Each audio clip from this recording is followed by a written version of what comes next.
আসসালামু আলাইকুম। বরাবরের মতো আজকে একটি রেসিপি নিয়ে হাজির হয়ে গেলাম আপনাদের মাঝে। আমার আজকের রেসিপি হচ্ছে টুনা মাছ ভুনা। মজার এই টুনা মাছটি আমি কিভাবে রান্না করছি সেই রেসিপিটা আজকে আপনাদের সাথে শেয়ার করব। সো কথা না বাড়িয়ে চলুন তাহলে জেনে নিই কিভাবে রান্না করতে হয়। আজকে টুনা মাছ রান্না করার জন্য এখানে আমি প্রসেসিং করা টুনা ক্যান নিয়েছি।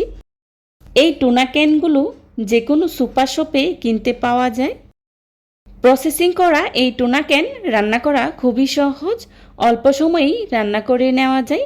আর ছোট থেকে বড় সবাই এই রান্নাটা খেতে খুবই পছন্দ করে। আজকের রান্না করার জন্য এখানে আমি একটি টুনা ক্যান নিয়েছি, আপনারা আপনাদের প্রয়োজন অনুযায়ী নিয়ে নেবেন। আজকে টুনা মাছ রান্না করার জন্য আমার যে বাকি উপকরণগুলো লাগছে চলুন এক নজরে দেখে নিই। টুনা মাছ ভুনা করার জন্যে এখানে আমি নিয়েছি পেঁয়াজ কুচি 1 কাপ। আর এই টুনা মাছ ভুনাতে পেঁয়াজের পরিমাণটা বাড়িয়ে দিলে খেতে খুবই ভালো লাগে। আর নিয়েছি কাঁচামরিচ, এখানে আমি 7-8টার মতো কাঁচামরিচ ফালি করে নিয়েছি টমেটো একটি, টমেটোটাকেও আমি কিউব করে কেটে নিয়েছি ধনিয়া পাতা। এখন চুলায় একটি প্যান বসিয়ে তার মধ্যে দিয়ে দিচ্ছি রান্না করার রেগুলার তেল 4 টেবিল চামচ। তেলটা হালকা গরম হয়ে আসলেই দিয়ে দিচ্ছি পেঁয়াজ কুচি। এখন পেঁয়াজগুলোকে আমি ভেজে নেব। পেঁয়াজটাকে আমি খুব বেশি ভাজবো না। পেঁয়াজটা যখন কিছুটা নরম হয়ে আসবে তখনই এর মধ্যে দিয়ে দিচ্ছি আদা রসুন বাটা 1 টেবিল চামচ। আমি এখানে আদা রসুনটা একসাথেই বেটে ব্যবহার করেছি। আদা রসুনটাকেও আমি পেঁয়াজের সাথে খুব ভালো করেই ভেজে নেব, যাতে করে এর কাঁচা গন্ধটা চলে যায়। অনেকেই অনেকভাবে এই টুনা মাছ রান্না করে থাকেন, তবে আমি যেভাবে টুনা মাছ রান্না করি সেই রেসিপিটাই আজকে আপনাদের সাথে শেয়ার করার চেষ্টা করেছি। আশা করছি আপনাদের কাছে খুবই ভালো লাগবে। যদি ভালো লেগে থাকে তাহলে অবশ্যই একটি লাইক দিয়ে পুরো ভিডিও জুড়ে আমার পাশেই থাকবেন প্লিজ। আদা রসুনটা ভাজা হয়ে গেলেই দিয়ে দিচ্ছি আগে থেকে কেটে রাখা টমেটো আর কাঁচামরিচ। টমেটোটাকেও আমি নেড়ে তেলের সাথে কিছুক্ষণ ভেজে নেব। ভাজা হয়ে গেলেই দিয়ে দিচ্ছি লাল মরিচের গুঁড়া 1 চা চামচ। মরিচের গুঁড়াটা আপনারা আপনাদের প্রয়োজন অনুযায়ী ব্যবহার করবেন। হলুদের গুঁড়া 1/2 চা চামচ, জিরা গুঁড়া 1/2 চা চামচ, আর দিয়ে দিচ্ছি লবণ 1 চা চামচ। এখন মশলাটাকে আমি নেড়ে খুব ভালো করেই মিশিয়ে নেব। মেশানো হয়ে গেলে মশলাটাকে আমি 2 থেকে 3 মিনিটের মতো সময় নিয়ে খুব ভালো করে কষিয়ে নেব। মশলাটাকে আমি বেশ কিছুটা সময় নিয়ে খুব ভালো করে কষিয়ে নিয়েছি। এখন এর মধ্যেই দিয়ে দিচ্ছি প্রসেসিং করা টুনা মাছগুলো দিয়ে নেড়ে খুব ভালো করে মশলার সাথে মিশিয়ে নিচ্ছি।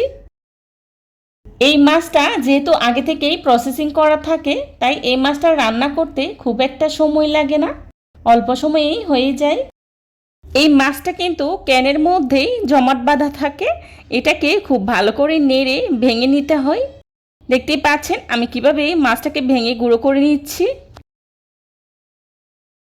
এই পর্যায়ে দিয়ে দিচ্ছি পানি 1/2 কাপ, যাতে করে মাছটা খুব ভালো করেই সিদ্ধ হয়ে যায়। এখন নেড়ে খুব ভালো করেই মিশিয়ে নেব। মেশানো হয়ে গেলে 3 থেকে 4 মিনিটের মতো সময় নিয়ে খুব ভালো করেই রান্না করে নেব। আজকের এই টুনা মাছটা আমি একদমই মাখো মাখো করেই রান্নাটা করে নেব, কারণ এই টুনা মাছে কিন্তু খুব একটা ঝোল একদমই ভালো লাগে না, তাই মাখো মাখো করে রান্নাটা করে নিলেই খেতে খুবই ভালো লাগে। আমার রান্নাটা প্রায় হয়ে গিয়েছে, দেখতেই পাচ্ছেন ঝোলটা একদমই মাখো মাখো হয়ে এসেছে। এই পর্যায়েই দিয়ে দিচ্ছি ধনিয়া পাতা কুচি। ধনিয়া পাতা কুচিটা অবশ্যই ব্যবহার করার চেষ্টা করবেন, এতে করে তরকারিতে ধনিয়া পাতার খুব সুন্দর একটা ফ্লেভার পাওয়া যায়। আমার রান্নাটা প্রায় হয়ে গিয়েছে, এবার চুলা থেকে নামিয়ে নিচ্ছি। চুলা থেকে নামিয়ে একটি সার্ভিং ডিশে সার্ভ করে নিচ্ছি। চেষ্টা করেছি খুবই সহজভাবে আজকের এই রেসিপিটি আপনাদের সাথে শেয়ার করার জন্যে। আশা করছি আমার আজকের এই রেসিপিটি আপনাদের কাছে খুবই ভালো লাগবে। যদি ভালো লেগে থাকে তাহলে অবশ্যই লাইক কমেন্ট শেয়ার করতে ভুলবেন না। আপনাদের একটি লাইক এবং একটি কমেন্টস আমাদেরকে নতুন নতুন কন্টেন্ট তৈরি করতে অনেক উৎসাহিত করে। যারা এতক্ষণ ধৈর্য সহকারে আমার ভিডিওটি দেখেছেন তাদেরকে জানাই অসংখ্য ধন্যবাদ। রেসিপি ভালো লাগলে বাসায় একবার হলেও ট্রাই করবেন, আর কেমন হয়েছে আমাকে কমেন্টস করে জানাবেন। আমার পরবর্তী রেসিপি দেখার আমন্ত্রণ জানিয়ে আজকের মতো এখানেই বিদায় নিচ্ছি। সবাই ভালো থাকবেন, সুস্থ থাকবেন। আল্লাহ হাফিজ। আসসালামু আলাইকুম।